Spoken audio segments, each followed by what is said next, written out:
వివిధ సంఘాల నాయకులకు, మేధావులకు, మహిళా సోదరులకు, పత్రికా విలేకరులకు అందరికీ కూడా బీసీ అభినందన వందనాలు తెలియజేస్తూ, ఇక్కడ జరిగిందంటే కృష్ణన్న గారు కూడా స్పెషల్గా ధన్యవాదాలు. ఇక్కడ జరుగుతున్న తెలివిగా ఉపయోగించిండు రేవంత్ గారు.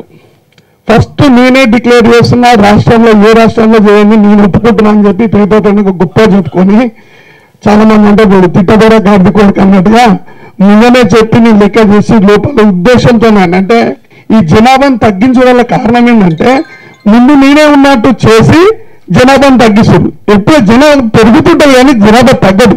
ఎక్కడ పోయి బీసీలు అందరూ అనుకోరా? ఇవన్నీ ఏం చెప్తా నమ్ముతారా అనుకుంటారు, ఉద్దేశపూర్వకంగా చెప్తున్నాడు. కాబట్టి తప్పకుండా మనం అనుకున్నట్టుగా ఏంటంటే స్థానిక ఎన్నికలు ఎట్లయితే అనుకుంటున్నామో కులగణనలో ఏదైతే లోపాలు ఉన్నాయో సరిదిద్దడానికి నిపుణులతో ఒక కమిటీ వేసినప్పుడే, మా నిపుణుల కృష్ణ గారి ఆధ్వర్యంలో ఏదైతే జరుగుతుందో నిపుణులతో కమిటీ వేసినప్పుడే బీసీ కులగణన కరెక్ట్గా జరుగుతుందని నా ఉద్దేశం.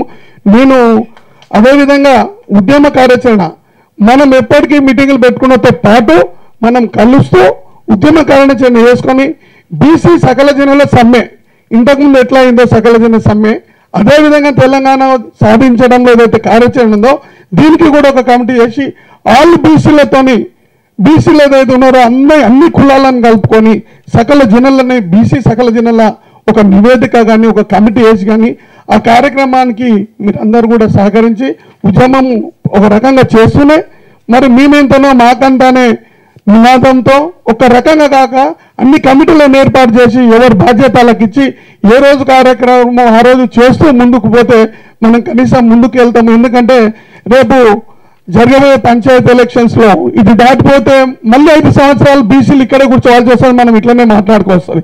అందుకని తప్పకుండా అది చట్టమైన చర్య తీసుకొని ముందుకు రావాలని తెలియజేస్తూ మరి అందరం కూడా బీసీల ఏకతాటి మీద నుండి ముందుకు పోవాల్సిన అవసరం ఉంది.